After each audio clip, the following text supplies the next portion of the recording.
الله السميع العليم من الشيطان الرجيم إنما أمرت أن أعبد رب هذه البلدة الذي حرمها وله كل شيء وأمرت أن أكون من المسلمين. ബഹുമാന്യരായ സഹോദരങ്ങളെ, സത്യവിശ്വാസികളെ, നമ്മുടെ സൃഷ്ടാവും സംരക്ഷകനുമായ ലോകത്തെ മുഴുവൻ അടക്കി ഭരിക്കുന്ന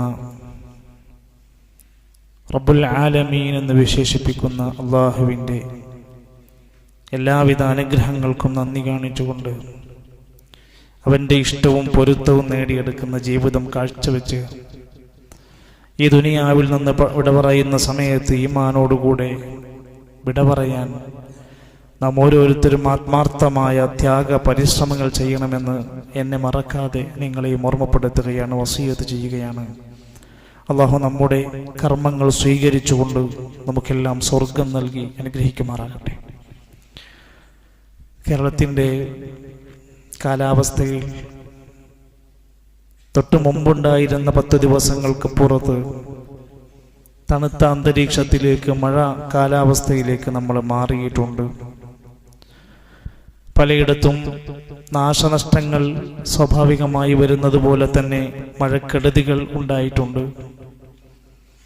59ഓളം ക്യാമ്പുകളിൽ 1296ഓളം ആളുകൾ മാറി താമസിച്ച് വീട് വിട്ട് ഇറങ്ങിയിട്ടുണ്ട്. റോഡുകളും വഴികളിലും വീടുകളുടെ മേലെയുമൊക്കെ മരങ്ങളും മറ്റുമൊക്കെ പതിച്ച് അപകടങ്ങൾ നടന്നിട്ടുണ്ട്. ഒരു സന്ദർഭത്തിൽ, അല്ലെങ്കിൽ പ്രത്യേകിച്ചും ഇത്തരം ഒരു സന്ദർഭത്തിൽ ഒരു വിശ്വാസി, ഒരു മുസ്ലിം, അവൻ കൃത്യമായി കൊണ്ട് അള്ളാഹുവിൻ്റെ നിയമങ്ങളെ അവിടെയും ഈ സന്ദർഭത്തിലും അറിയേണ്ടതുണ്ട്. മഴ പെയ്തുകൊണ്ടിരിക്കുമ്പോൾ അല്ലാഹുമ്മ സ്വയ്യിബൻ നാഫിഅ എന്ന് പ്രാർത്ഥിക്കേണ്ടവനാണ് അവൻ. മറ്റുള്ളവർക്ക് മഴയെക്കുറിച്ച് ഒരുപാട് പറയാനുണ്ടാകും. ഒരു മുഅ്മിനിന് പ്രാർത്ഥിക്കാനുണ്ട്. മഴ പെയ്തുകൊണ്ടിരിക്കുമ്പോൾ അല്ലാഹുമ്മ സ്വയ്യിബൻ നാഫിഅ, അല്ലാഹുവേ ഈ മഴ കൊണ്ട് ഉപകാരമുള്ള മഴയാക്കി നീ അനുഗ്രഹിച്ച് വർഷിപ്പിക്കണേ എന്നാണ് പ്രാർത്ഥിക്കുന്നത്. മഴ വീണ്ടും രൂക്ഷമായി നമ്മുടെ സുഖകരമായ ജീവിതത്തിന് തടസ്സമായി അധികമായി മാറുമ്പോഴും ഒരു വിശ്വാസി മഴയെ ശപിക്കുന്നതിനു പകരമായി അല്ലാഹുമ്മ ഹവാലൈന വലാ അലൈന എന്ന് പ്രാർത്ഥിക്കുന്നവനാണ്. അല്ലാഹുവേ, ഞങ്ങൾക്ക് എതിരായി, ഞങ്ങൾക്ക് ഭാരമായി, പ്രയാസമായി ഈ മഴയെ നീ നൽകല്ലേ എന്നും ഞങ്ങളുടെ പരിസരങ്ങളിലേക്ക് ഈ വെള്ളത്തെ എത്തിച്ചു കൊടുക്കണേ എന്നും പ്രാർത്ഥിക്കുന്നവനാണ് വിശ്വാസി. ചിലപ്പോഴെല്ലാം മഴയുടെ കൂടെയുണ്ടാകുന്ന കാറ്റ് ഭീഷണിയായി മാറുമ്പോഴും മുഅ്മിൻ അതിൽ നിന്ന് ഖൈറിനെ ചോദിക്കുകയാണ്. അല്ലാഹുമ്മ ഇന്നി അസ്അലുക ഖൈറഹാ വഅഊദു ബിക മിൻ ശർരിഹാ. അല്ലാഹുവേ, ഈ കാറ്റിനെ അയച്ചതിലുള്ള എല്ലാ ഖൈറും ഞാൻ നിന്നോട് ചോദിക്കുകയാണ്. ഈ കാറ്റിലൂടെ ഉണ്ടാകുന്ന എല്ലാവിധ ശർറിൽ നിന്ന് കാവല് ചോദിക്കുകയാണ്. എല്ലാവരും പ്രാർത്ഥിക്കണം അങ്ങനെ. അതേ സമയത്ത് മഴയിങ്ങനെ പെരുകുമ്പോഴും കിണറുകളും കുളങ്ങളും ഒക്കെ നിറഞ്ഞു നിൽക്കുമ്പോഴും നമ്മൾ ഒരു വളണ്ടിയറായി മാറി നിൽക്കേണ്ടവരാണ്. അവിടെ നടക്കുന്ന പ്രയാസങ്ങളിൽ അവിടുത്തെ ഉദ്യോഗസ്ഥരോടൊപ്പം നാട്ടിലെ ഒരു സന്നദ്ധ സേവകനായി നമ്മൾ മാറണം. മരം മുറിക്കേണ്ടിടത്ത് അവിടെ ഭക്ഷണം എത്തിച്ചു കൊടുക്കേണ്ട സ്ഥലമാണ്. അങ്ങനെ വീടുകളിൽ നിന്ന് ആളുകളെ മാറ്റിപ്പാർപ്പിക്കേണ്ടതുണ്ടെങ്കിൽ എന്താണോ എന്നെ കൊണ്ട് ചെയ്യാൻ പറ്റുന്നെങ്കിൽ ഒരു നോക്കുകാരനായി മാറാറ്, ഒരു സന്നദ്ധ സേവകനായി നമ്മൾ മാറേണ്ടവരാണ്. അതോടൊപ്പം തന്നെ ദുരന്തങ്ങൾ വിളിച്ചു വരുത്തുന്ന അപകടക്കാരായി നമ്മൾ മാറരുത്. ഇപ്പോൾ ടൂറ് പോകേണ്ട സമയമല്ല. ഇപ്പോൾ മഴക്കാല വൈബുകൾ തേടി നടക്കേണ്ടുന്ന ഒരു ചെറിയ റീൽസിനു വേണ്ടിയിട്ട് അപകടങ്ങൾ വിളിച്ചു വരുത്തുന്നവരായി നമ്മൾ മാറരുത്. ഇപ്പോൾ മീൻ പിടിക്കാൻ പറ്റിയ ഒരു നല്ല കാലാവസ്ഥയല്ല. എത്രയെത്ര മക്കളുടെ ജീവനുകളാണ് ഇക്കഴിഞ്ഞ ദിവസങ്ങളിലൂടെ മുതിർന്നവരുടെ അപകടങ്ങൾ വിളിച്ചു വരുത്തിയിട്ടുണ്ട്. നമ്മൾ കൃത്യമായി കൊണ്ട് ഈ നിയമ സംവിധാനങ്ങളെ ഉപയോഗപ്പെടുത്തി അപകട സാധ്യതകളെ കണ്ട് മനസ്സിലാക്കി കൃത്യമായി കൊണ്ടുവേണം നമ്മൾ മുന്നോട്ട് പോകാൻ എന്നാണ് ഈ സന്ദർഭത്തിൽ ഓർമ്മപ്പെടുത്താറുള്ളത്. സാന്ദർഭികമായത് പറഞ്ഞുവെന്ന് മാത്രം. കഴിഞ്ഞ ഖുതുബകളിലൂടെ നമ്മൾ ഹജ്ജിന്റെയും ബലികർമ്മത്തിന്റെയും ഒക്കെ കാര്യങ്ങളെ എങ്ങനെ സൂചിപ്പിച്ചു വരുന്ന കൂട്ടത്തിൽ മക്കയിലാണ് ഈ പറഞ്ഞ ചരിത്രങ്ങൾക്കെല്ലാമുള്ള ഒരു വലിയ പങ്ക് വഹിക്കുന്നത്. സ്വാഭാവികമായും ഒരുപാട് ആളുകൾക്ക് കേവലം ഒരു ഹജ്ജിന്റെ നാട് മാത്രമാണ് മക്കയെങ്കിൽ അല്ല, ഇസ്ലാമിക ചരിത്രത്തിലെ അതുല്യമായ ഒട്ടനേകം സംഭവങ്ങൾക്ക് നേർസാക്ഷ്യം വഹിച്ച മണ്ണാണ് ഈ മക്ക എന്നറിയപ്പെടുന്ന നഗരി. ഒരുപക്ഷെ ജനലക്ഷങ്ങൾ അവിടേക്ക് ഹജ്ജിന് വേണ്ടി പോവുകയാണ്. അവിടെയെല്ലാം ഇബ്രാഹിം നബി അലൈഹിസ്സലാമിന്റെയും കുടുംബത്തിന്റെയും ചരിത്ര പശ്ചാത്തലങ്ങളുണ്ട്. ഒരുപാട് അമ്പിയാക്കന്മാരുടെ പാദസ്പർശമേറ്റ മണ്ണാണ് അവിടെ. അവസാനം റസൂൽ കരീം സല്ലല്ലാഹു അലൈഹി വസല്ലമയുടെ നീണ്ട ജീവിത ചരിത്രത്തിന്റെ വഹീന്റെ നാടാണ് മക്ക. ഇതെല്ലാം നമ്മെ പഠിപ്പിക്കുമ്പോഴും ആലോചിച്ച് നോക്കൂ നിങ്ങൾ, ഈസാ നബി അലൈഹിസ്സലാത്തു വസ്സലാം ജനിക്കുന്നതിന്റെ 2000 വർഷങ്ങൾക്ക് മുമ്പ് ഖലീലുല്ലാഹി ഇബ്രാഹിം നബി അലൈഹിസ്സലാം ഇറാഖിലെ ബഗ്ദാദിലെ ബാബിലോണിലെ കൽദാൻ എന്നറിയപ്പെടുന്ന വംശത്തിൽ നിന്ന് മക്കയിലേക്ക് വരേണ്ടുന്നൊരു സാഹചര്യം ഉണ്ടായിരുന്നു. തന്റെ കുടുംബത്തെയും കൂട്ടി ഫലസ്തീന് വഴി ഇവിടേക്ക് മക്കയിലേക്ക് എത്തിപ്പെട്ട ഒരു ചരിത്രം ഇസ്ലാമിക ഗ്രന്ഥങ്ങൾ വിശദീകരിക്കുന്നുണ്ട്. കഅബാലയത്തിന്റെ അസ്ഥിവാരമിട്ടത് മുൻപ് ഒരുപാട് ചരിത്രങ്ങൾക്ക് മുമ്പാണെങ്കിൽ അതിന്റെ പണികളെല്ലാം ചെയ്ത് പൂർത്തീകരിച്ചൊരു പൂർണ്ണമായ അവസ്ഥയിലേക്ക് എത്തിച്ചത് ഇബ്രാഹിം നബി അലൈഹിസ്സലാമും മകൻ ഇസ്മായിൽ നബി അലൈഹിസ്സലാമാണെന്ന് ഖുർആൻ പറഞ്ഞല്ലോ. വഇദ് യർഫഉ ഇബ്രാഹീമുൽ ഖവാഇദ മിനൽ ബൈതി വഇസ്മാഈൽ വഇദ് യർഫഉ ഇബ്രാഹീമുൽ ഖവാഇദ, ആ ഭവനത്തിന്റെ ഖവായിദകൾ അടിത്തറകളെല്ലാം ഇബ്രാഹിം നബി അലൈഹിസ്സലാം ഉയർത്തിക്കെട്ടിയപ്പോൾ മിനൽ ബൈത്തി, ആ ഭവനത്തിൽ നിന്ന് വഇസ്മാഈലു, ഇസ്മാഈലും ഇബ്രാഹിം നബി അലൈഹിസ്സലാം മേൽനോട്ടം വഹിക്കുന്നു. സഹായിയായി കൊണ്ട് ഇസ്മായിൽ നബി അലൈഹിസ്സലാം ഉണ്ട്. ആ കഅബാലയത്തിലേക്ക് ലക്ഷ്യം വെച്ചുകൊണ്ടാണ് ഓരോ ഹാജിമാരും പുറപ്പെടുന്നത്. നമ്മുടെ എല്ലാവരുടെയും നമസ്കാരം നമ്മൾ അങ്ങോട്ട് തിരിഞ്ഞാണ് നമസ്കരിച്ചു കൊണ്ടിരിക്കുന്നത്. കഅബക്കും കിബിലക്കും എത്ര പ്രാധാന്യമുണ്ട്. മരിച്ചാൽ പോലും കിടത്തുന്നത് ആ കിബിലക്ക് അഭിമുഖമായി കൊണ്ടാണ്. അതുകൊണ്ട് ജീവിതകാലത്തും മരിച്ചാലും നമുക്ക് കഅബാലയവുമായുള്ള ബന്ധമാണ് നമ്മളെ സൂചിപ്പിക്കുന്നത്. അള്ളാഹുവിന്റെ കൽപ്പന പ്രകാരമാണല്ലോ ഹാജറ ബീവിയെ, സ്വന്തം ഭാര്യയെ, മക്കളില്ലാതെ വിഷമിച്ചിരുന്ന ഇബ്രാഹിം നബി അലൈഹിസ്സലാമിന് ഒരു കുഞ്ഞു ചെറിയ പൈതലിന് കിട്ടിയപ്പോഴാണ് കൽപ്പന വരുന്നത്. വിജനമായ ആരുമില്ലാത്ത ഒരു പ്രദേശത്ത് തന്റെ ഭാര്യനെയും കുട്ടിയെയും കൊണ്ടുപോയാക്കണം. നമുക്കിതൊക്കെ വെറും ചരിത്രം മാത്രമാണ്. നമുക്കൊരു ത്യാഗവുമില്ല, നമുക്കൊരു പ്രയാസമില്ല. നമുക്ക് നമ്മുടെ ഭാര്യയും കുട്ടികളും കുടുംബവുമായി സുഖമായി ജീവിച്ചു കൊണ്ടിരിക്കുക. കുടുംബത്തിനകത്ത് യാതൊരു ഇസ്ലാമീകരണം നമ്മൾ ചിന്തിക്കുന്നില്ല. അള്ളാഹിന്റെ കൽപ്പനകൾ നമ്മൾ മാനിക്കുന്നില്ല. അള്ളാഹുവിന്റെ പ്രവാചകർ പഠിപ്പിച്ച വീടിനകത്ത് കുടുംബത്തിനകത്തുള്ള ഇസ്ലാമിക വൽക്കരണത്തെ കുറിച്ച് നമ്മൾ ചിന്തിക്കുന്ന പോലുമില്ല. സ്വന്തം ഭാര്യയെയും മകനെയും കൊണ്ടുപോയി ആളില്ലാത്ത ഒഴിഞ്ഞ സ്ഥലത്ത് താമസിപ്പിക്കണമെന്നാണ് അള്ളാന്റെ കൽപ്പന. വിടാൻ കഴിയില്ല. ആ തീരുമാനത്തിന്റെ മുമ്പിൽ ഹാജറ ബീവിക്കൊന്നും മനസ്സിലാവുന്നില്ല. അവർ തിരിഞ്ഞു നടക്കുമ്പോ ഇബ്രാഹിം നബി അലൈഹിസ്സലാം അവിടുന്ന് തിരിച്ചു നടക്കാൻ തുടങ്ങി. ഏൽപ്പിച്ച ഭാഗത്ത് കൊണ്ടുപോയാക്കി തിരിച്ചു നടക്കാൻ തുടങ്ങി. ആ സമയത്ത് ഹാജറ ബീവി ചോദിക്കുകയാണ്, അല്ലയോ മനുഷ്യ, നിങ്ങൾ എങ്ങോട്ടാ തിരിഞ്ഞു നടക്കുന്നത്? ഞങ്ങളെയെല്ലാം ഇവിടെയാക്കിയിട്ട് ഒന്നും മിണ്ടുന്നില്ല, പ്രതികരണം ഒന്നുമില്ല. പിന്നെയും നടന്നു നീങ്ങുന്ന സമയത്ത് ചോദിച്ചു, ഈ നടത്തത്തിന്റെ പിന്നിൽ അല്ലാഹു അമറക ബിഹാദാ, ഇത് നിങ്ങളോട് അല്ലാഹ് കൽപ്പിച്ചിട്ടാണോ ഈ കാര്യം ചെയ്യുന്നത്? നമ്മൾ ചിന്തിക്കുക, ഈ ഒരു പ്രയോഗം, ഇങ്ങനെ ഒരു ഭാര്യ നമ്മുടെ വീട്ടിലുണ്ടെങ്കിലോ, നിങ്ങൾ ഈ കാര്യമൊക്കെ ചെയ്യുന്നത് ഇസ്ലാം പറഞ്ഞത് കൊണ്ടാണോ? എങ്കിൽ ഞാൻ അംഗീകരിക്കുന്നു. നിങ്ങൾ ഈ ചെയ്യുന്ന സുന്നത്തുകളൊക്കെ ഇസ്ലാമിലുള്ളതാണോ? എങ്കിൽ ഞാൻ അംഗീകരിക്കുന്നു എന്ന് പറയുന്ന അവസ്ഥ. അല്ലാഹ് പറഞ്ഞിട്ടാണോ നിങ്ങൾ ഇത് ചെയ്യുന്നത് എന്ന് പറഞ്ഞപ്പോ ഇബ്രാഹിം നബി അലൈഹിസ്സലാം ഒരു തലയനക്കം മാത്രം. അതേന്നുള്ള മറുപടി.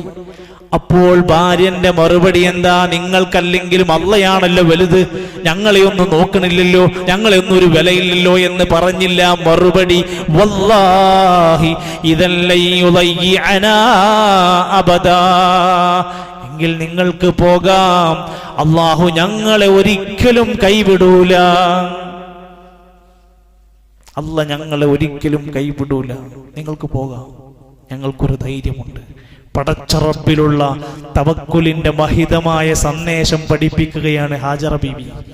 നമ്മുടെ മുഴുവൻ സഹോദരിമാർക്കും ജീവിതത്തിൽ പാഠമാകാൻ മാത്രമുള്ള നിരവധി അനവധി സംഭവങ്ങളുടെ മാതൃകയാണ് ഹാജറ ബീവിന്റെ ചരിത്രം. അതൊരു പാട്ടിലൂടെ, ഒരു വരിയിലൂടെ, ഈണത്തിലൂടെ പാടിപ്പോയാൽ തീരുന്ന ഒന്നല്ല.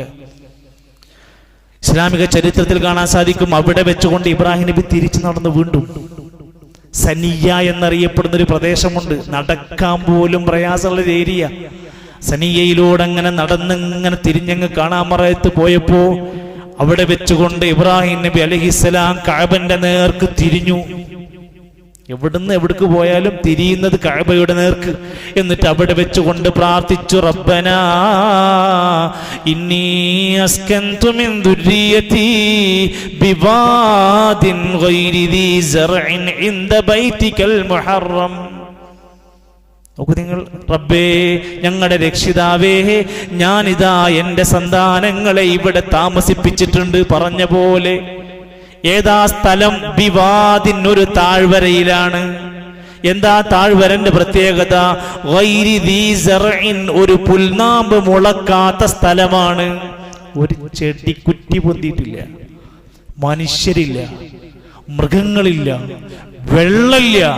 കുടിക്കാൻ കൊണ്ടുവന്നിരുന്ന ഒരു പാനപാത്രം ഉണ്ടായിരുന്നു അവരുടെ കയ്യിൽ എന്ന് പറയുന്നത്. ഒരു പാത്രത്തിൽ കുറച്ച് വെള്ളം ഉണ്ടായിരുന്നു ആദ്യം, അതുകൊണ്ടാണ് അവർ വന്നിരിക്കുന്നത്. ഇന്ദ ബൈതികൽ മുഹറം, പരിശുദ്ധമാക്കപ്പെട്ട നിന്റെ ഭവനത്തിന്റെ അടുത്തായി ഞാനിതാ എൻ്റെ സന്താനങ്ങളെ ഇവിടെ ഏൽപ്പിച്ചിട്ടുണ്ട് റബ്ബേ. എന്നിട്ട് കഅബയിലേക്ക് തിരിഞ്ഞ് പ്രാർത്ഥിക്കുകയാണ്, റബ്ബനാ ലിയുഖീമുസ്സലാ, പടച്ചവനെ ഞങ്ങളുടെ സന്താനങ്ങളെ നമസ്കാരം നിലനിർത്തുന്നവരാക്കി മാറ്റണേ. ആ പ്രാർത്ഥനയ്ക്ക് ഉത്തരം കിട്ടിയില്ലേ? ഇസ്മായിലും ഇസ്ഹാക്കും രണ്ടു പ്രവാചകന്മാരായി നമസ്കാരത്തിൽ കണിശതയുള്ളവരും പഠിപ്പിക്കുന്നവരായി മാറിയില്ലേ?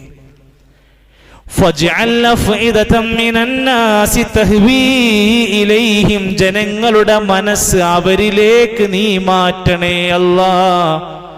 വർസുഖുഹും മിനസ് സമറാത്ത്, അവർക്ക് ധാരാളം ഫലവർഗങ്ങൾ നൽകണം അല്ലാഹ്. അവിടെ ചെടില്ല, മരല്ല, വെള്ളല്ല, നിനക്ക് കഴിവുണ്ട് റബ്ബേ. നീ അവർക്ക് റിസ്ക് കൊടുക്കണേ, സമറാത്ത് കൊടുക്കണേ, പഴങ്ങൾ കൊടുക്കണേ. ഏത് പ്രാർത്ഥന സ്വീകരിക്കാത്തത്?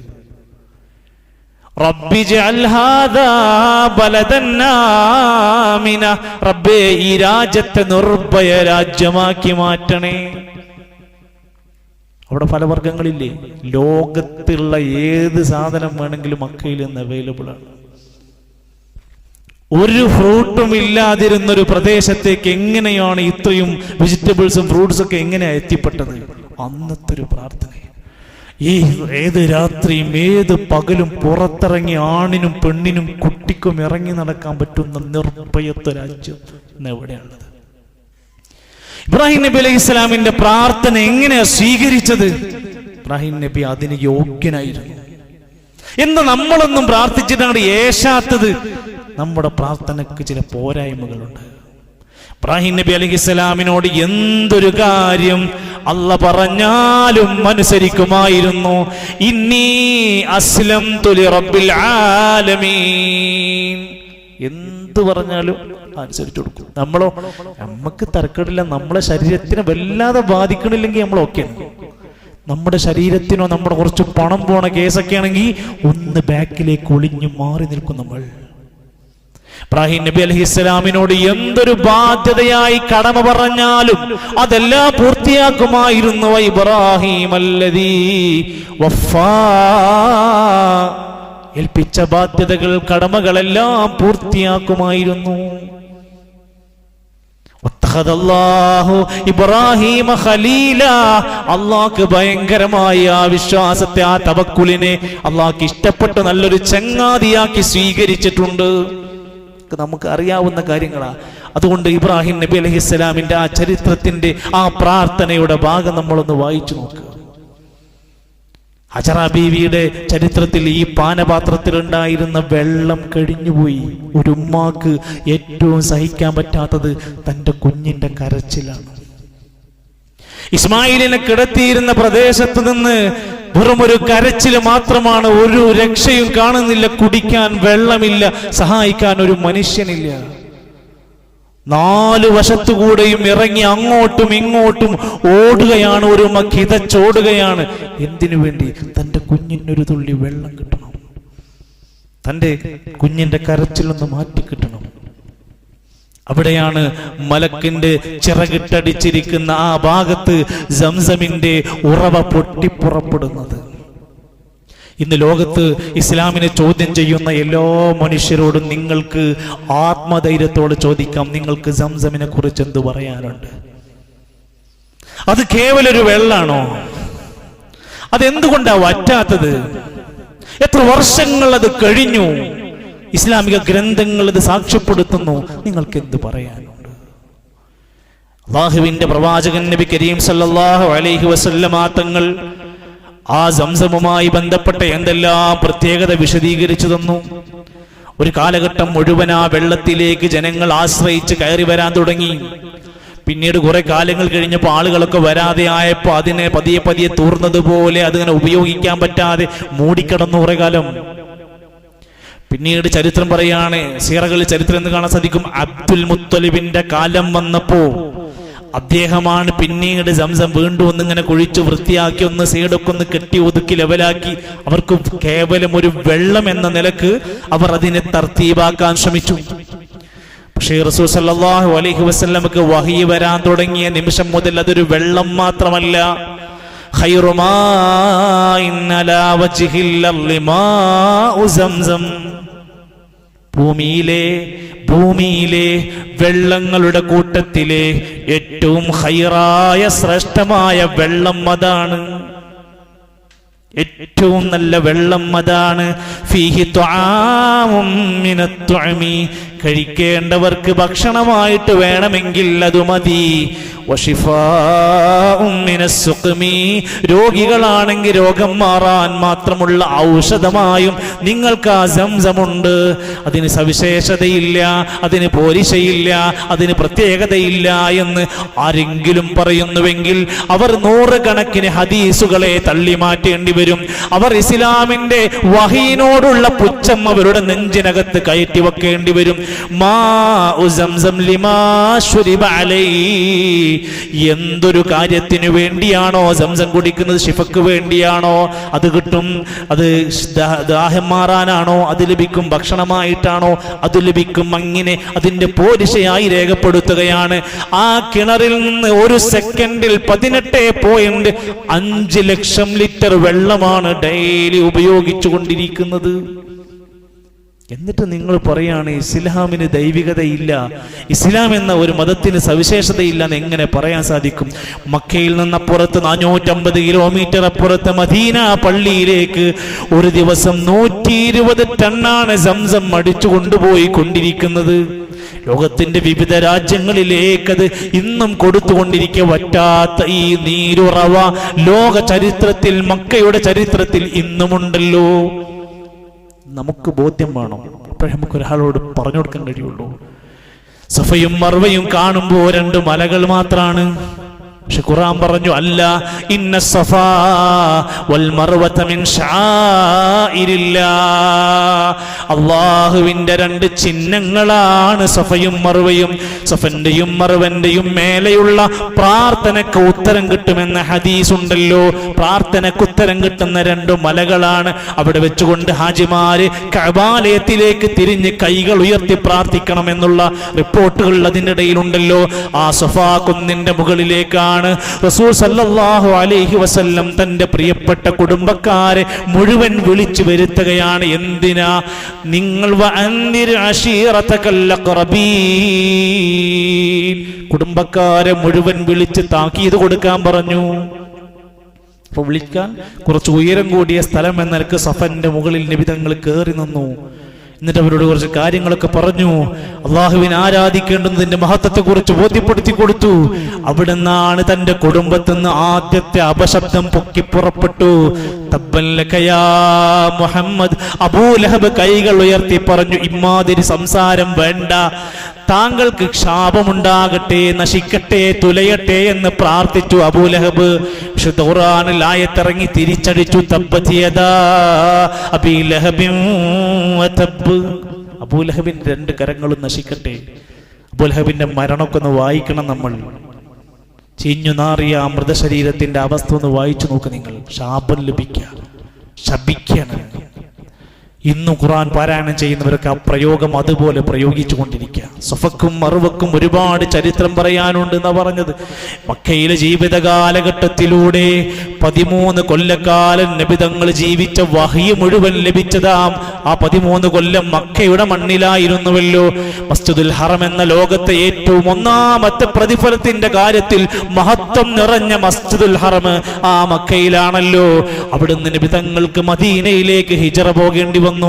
ചരിത്രം വിശദീകരിക്കുകയാണ്. നബിതങ്ങൾ കരഞ്ഞുകൊണ്ട് തേങ്ങി ഒലിച്ചുകൊണ്ടാണ് മക്കയിൽ നിന്ന് വിട പറഞ്ഞു പോകുന്നത്. നമ്മൾക്ക് വീട് വിട്ടിറങ്ങേണ്ടി വന്നിട്ടുണ്ടോ? നമുക്ക് ശരീരത്തിൽ മുറിവുണ്ടായിട്ടുണ്ടോ? ഗസയിലും ഫലസ്തീനിന്റെ പരിസരങ്ങളിലും ഒക്കെ നോക്കൂ നിങ്ങൾ. ഞങ്ങൾ മുസ്ലിങ്ങളാണെന്ന് പ്രഖ്യാപിച്ചതിന്റെ പേരിൽ ദുരന്ത കൊയ്ത്താണ് ഇവിടെ നടന്നുകൊണ്ടിരിക്കുന്നത്. നമുക്ക് കേവലം അതൊക്കെ വീഡിയോകളും ചിത്രങ്ങളും വാർത്തകളും മാത്രമാണ്. സഹോദരങ്ങളെ, നമ്മളൊക്കെ ആലോചിച്ച് നോക്കൂ നിങ്ങൾ. മക്കയുടെ സ്വന്തം ജന്മഭൂമി, സ്വന്തം കുടുംബം, നാട്, തറവാട് എല്ലാമുള്ള നാട്ടിൽ നിന്ന് മക്കയിൽ നിന്ന് നബിക്ക് പടിയിറങ്ങി മദീനയിലേക്ക് പോകേണ്ട അവസ്ഥ വന്നപ്പോൾ പറയാ, വല്ലാഹി ഇന്നകിൽ ഖൈറു അർദില്ലാ, ഈ ഭൂമിയിലെ ഏറ്റവും ഉത്തമമായ സ്ഥലം മക്ക നീയാണ്. വഹബ്ബു അർദില്ലാ ഇലല്ലാഹ്, അല്ലാഹ്ക്ക് ഏറ്റവും ഇഷ്ടപ്പെട്ട മണ്ണ് മക്കയാണ്. വലൗലാ അന്നീ ഉഖ്രിജ്തു മിൻകി, ഈ നാട്ടുകാരി എന്നെ പുറത്താക്കിയില്ലായിരുന്നുവെങ്കിൽ മാ ഖറജ്തു, ഞാൻ ഇവിടുന്ന് പോകൂലായിരുന്നു. എനിക്ക് ഇഷ്ടമല്ല ഇവിടുന്ന് പോകാൻ, ഞാൻ ഇവിടുന്ന് പുറത്തു പോകില്ലായിരുന്നു. ഈ നാട്ടുകാർ എന്നോട് ചെയ്ത ക്രൂരതയില്ലായിരുന്നുവെങ്കിൽ. വിശുദ്ധ ഖുർആൻ പറയാ, അത് കേവലം കുറച്ചു നാളുകൾ കൊണ്ടുണ്ടായതല്ല. ഭൂമിയുടെ തുടക്ക കാലഘട്ടം മുതൽ തന്നെ മക്കൾക്കും അതിന്റെ കഅബയുടേതായ അസ്തിത്വത്തിനുമൊക്കെ ഒരു പ്രാധാന്യമുണ്ട്. സൂറത്തു നംലിൽ കാണാം, ഇന്നമാ ഉമിർതു, തീർച്ചയായും എന്നോട് കൽപ്പിക്കപ്പെട്ടിട്ടുള്ളത് അന്നഅബുദ റബ്ബ ഹാദിഹിൽ ബൽദ, ഈ രാജ്യത്തിന്റെ റബ്ബായ അല്ലാഹനെ ആരാധിക്കാനാ പറഞ്ഞിരിക്കുന്നത്. ആ രാജ്യം എന്നുണ്ടോ അന്ന് മുതൽ. അല്ലദീ ഹറമഹാ, രാജ്യത്തെ അവനാണ് ഹറമ പവിത്രമാക്കിയത് അവനാണല്ലോ. വലഹു കുല്ലു ശൈ, അവനാണ് എല്ലാ വസ്തുക്കളും ഉള്ളത് അല്ലാഹുവിന്റെയാണ്. വഉമിർതു, ഞാൻ കൽപ്പിക്കപ്പെട്ടിരിക്കുന്നു അന്നകൂന മിനൽ മുസ്ലിമീൻ, മുസ്ലിമീങ്ങളിൽ പെടണം. ആ കഅബാലയത്തിന്റെ റബ്ബിനെ ആരാധിക്കണം, ആ മക്കയുടെ റബ്ബിനെ ആരാധിക്കണം എന്ന കൽപ്പന എനിക്ക് കിട്ടിയിട്ടുണ്ട്.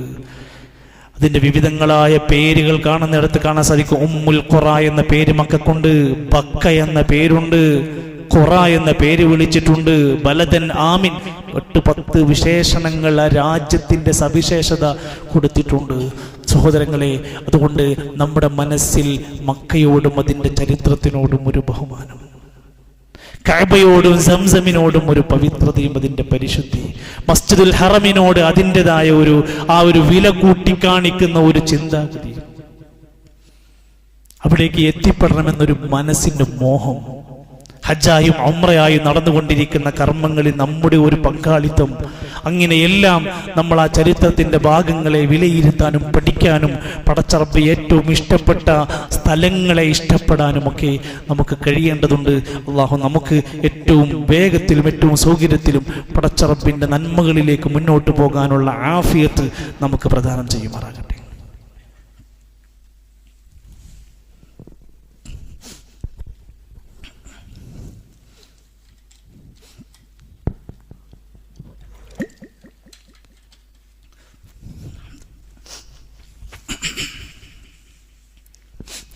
الحمدلله رب العالمين والعاقبة للمتقين ولا عدوان إلا على الظالمين والصلاة والسلام على رسوله الأمين وعلى آله وصحبه أجمعين أما بعد فاتقوا الله عباد الله أوصيكم وإياي ثانيا بتقوى الله.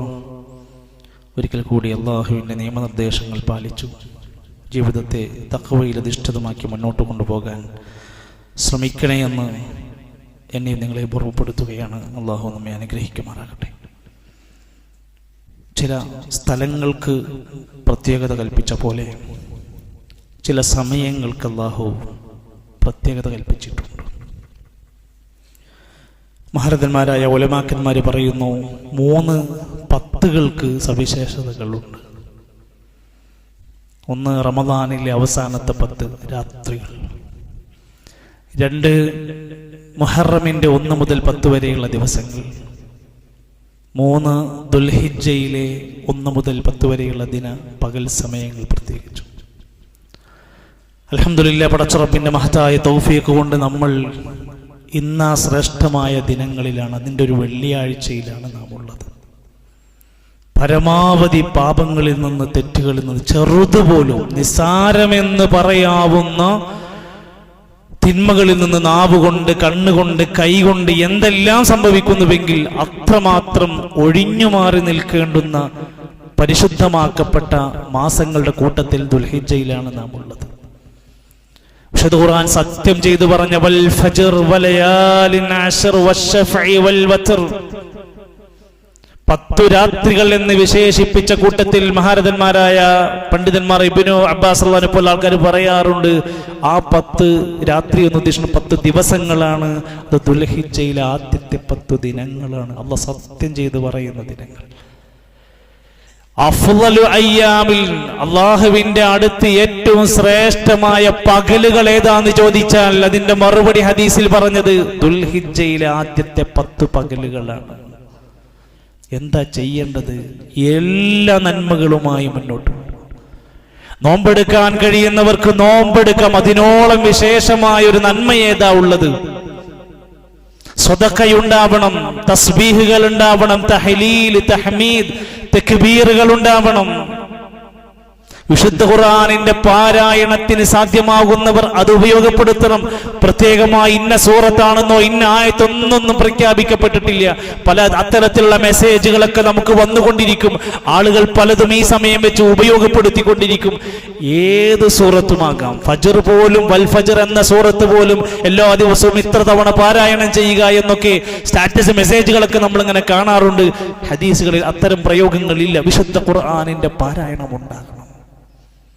സുന്നത്ത് നമസ്കാരങ്ങൾ അധികരിപ്പിക്കണം.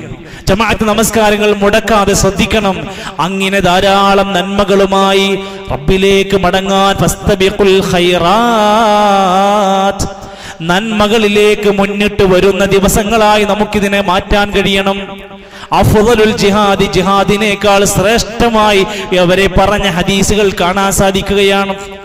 അതുകൊണ്ട് നമ്മുടെ ദിക്റുകളും പ്രാർത്ഥനകളും ഒക്കെ അധികരിപ്പിക്കാൻ ശ്രമിക്കുന്നതോടൊപ്പം തന്നെ ദുൽഹിജ്ജ 9 അറഫയുടെ ദിനം, ദുൽഹിജ്ജ 8 യൗമുത് തർവിയ, ഹാജിമാരുടെ ഹജ്ജ് ആരംഭിക്കുന്ന ദിവസമാണ്. ദുൽഹിജ്ജ 9 അറഫയുടെ ദിനമാണ്. യഥാ അറഫ എന്ന പ്രദേശം നമുക്കറിയാമല്ലോ, ലോക ചരിത്രത്തിലെ ഏറ്റവും കൂടുതൽ ഹാജിമാർ അല്ലെങ്കിൽ ആത്മീയമായ ജനങ്ങൾ ഒരുമിച്ച് കൂടുന്ന ഒരു മഹാസമ്മേളനമാണ് അറഫ ദിനം. ദുൽഹിജ്ജ 9-നാണ് അത് നടക്കുന്നത്. ഒരു ദിവസത്തിന്റെ ആ ഒരു പ്രഭാതം മുതൽ അസ്തമയം വരെ കുറച്ചു സമയമെങ്കിലും അവിടെ ഹജ്ജിന് വന്നവർ ചെലവഴിക്കണം. അൽ ഹജ്ജു അറഫ, അറഫയിൽ പങ്കെടുക്കാത്തവർക്ക് ഹജ്ജ് പോലും ലഭിക്കില്ലെന്നല്ലേ.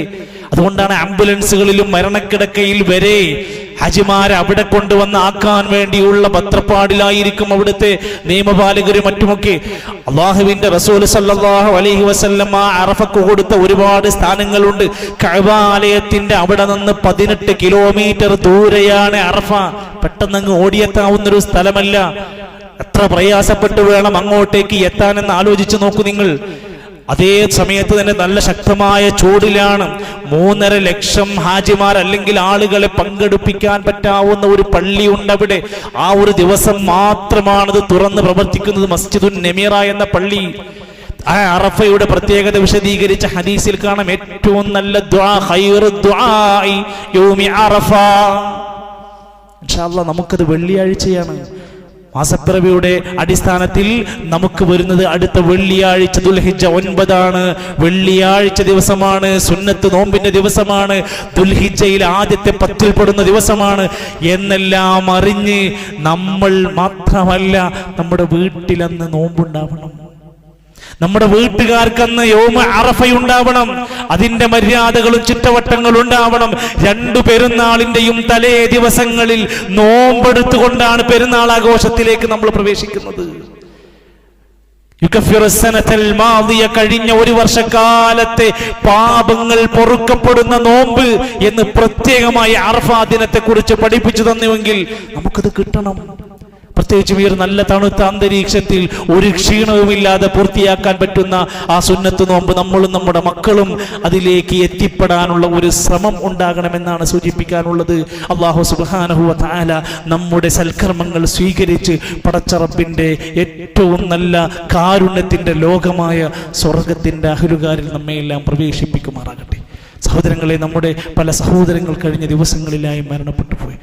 ആദർശ സഹോദരൻ അബ്ദുൽ ലത്തീഫ് സാഹിബിൻ്റെ ഏറ്റവും അടുത്ത ബന്ധുവിൻ്റെ ഒരു 2 വയസ്സുള്ള മകൾ ദുബൈയിൽ വെച്ച് ഇന്ന് മരണപ്പെട്ട വിവരം നമ്മൾ അറിയുകയാണ്. ജുമാക്ക് ശേഷം ഖുസൈസിൽ വെച്ചുകൊണ്ടാണ് അവിടെ ജനാസ കർമ്മങ്ങൾ നടക്കുന്നത്. ആ കുടുംബത്തിന് അല്ലാഹു സുബ്ഹാനഹു വ തആല ക്ഷമയും ഈമാനും വമ്പിച്ച പ്രതിഫലവും നൽകുമാറാകട്ടെ.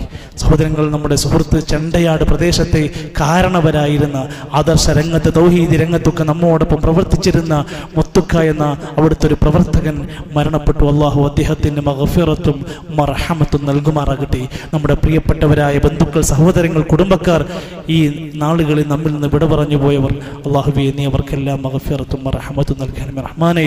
അല്ലാഹുവേ, രോഗികളായ ഞങ്ങളുടെ ഒരുപാട് സഹോദരങ്ങൾ ദുആ കൊണ്ട് വസിയത്ത് പറഞ്ഞവരുണ്ട്. എല്ലാവർക്കും പൂർണ്ണമായ ശിഫ നൽകണേ റഹ്മാനേ. അല്ലാഹുവേ, മഴയുടെ കെടുതികളും അതിൻ്റെ പ്രത്യാഘാതങ്ങളും അനുഭവിച്ചു കൊണ്ടിരിക്കുന്ന ഒട്ടനേക മനുഷ്യരുണ്ട്. റബ്ബേ, നീ അവർക്ക് ആശ്വാസമാകണമേ. മഴയുടെ ആധിക്യത്തിലും കെടുതികളിൽ നിന്നും ഞങ്ങളെ എല്ലാം നീ കാത്തി രക്ഷിക്കണേ റഹ്മാനെ. രോഗങ്ങൾ പലതരത്തിൽ വ്യാപിച്ചു കൊണ്ടിരിക്കുകയാണ്. പല നിലക്കുമുള്ള വർധനവ് രേഖപ്പെടുത്തപ്പെട്ടുകൊണ്ടിരിക്കുകയാണ്. പടച്ച റബ്ബേ, എല്ലാവിധ ശർറുകളിൽ നിന്ന് ഞങ്ങൾക്ക് നീ സുരക്ഷ നൽകണേ റഹ്മാനെ. അല്ലാഹുവേ, ഞങ്ങളുടെ മക്കൾ വിദ്യാലയങ്ങളുടെ മുറ്റത്തേക്ക് ഇറങ്ങാനിരിക്കുകയാണ്. ഞങ്ങളുടെ മക്കൾ പഠിക്കാൻ വേണ്ടിയുള്ള പുതിയൊരു വർഷത്തിലേക്ക് പ്രവേശിക്കാനിരിക്കുക. എല്ലാവിധ അപകട പ്രതിസന്ധികളിൽ നിന്ന് ഞങ്ങളെ ഞങ്ങളുടെ കുടുംബത്തെയും നീ കാത്തുരക്ഷിക്കണേ റഹ്മാനെ. അല്ലാഹുവേ, ഞങ്ങളുടെ പ്രിയപ്പെട്ടവർക്കെല്ലാം, പ്രവാസ ജീവിതം അനുഭവിക്കുന്നവർക്കെല്ലാം അവരുടെ ജോലിയിലും ജീവിത വരുമാനങ്ങളിലും ഖൈറും ബറക്കത്തും പ്രദാനം ചെയ്യണമേ. അല്ലാഹുവേ, ഞങ്ങളെ ഈമാനോടുകൂടെ നീ മരിപ്പിക്കണം റഹ്മാനെ. അല്ലാഹുവേ, ഫലസ്തീനിൻ്റെ മണ്ണിലെ കഷ്ടപ്പെടുന്ന ദുരിതം അനുഭവിക്കുന്ന ഒരുപാട് മനുഷ്യർ പടച്ച റബ്ബേ, നീ അവർക്ക് ആശ്വാസമാകണേ, വിജയം നൽകണേ റഹ്മാനെ. അല്ലാഹുവേ, ഇസ്ലാമിൻ്റെ ശത്രുക്കളെ നീ പരാജയപ്പെടുത്തണേ. അല്ലാഹുമ്മ ഗ്ഫിർ ലിൽ മുഅ്മിനീന വൽ മുഅ്മിനാത്ത് വൽ മുസ്ലിമീന വൽ മുസ്ലിമാത്ത് അൽഅഹ്യാഇ മിൻഹും വൽ അംവാത്ത്.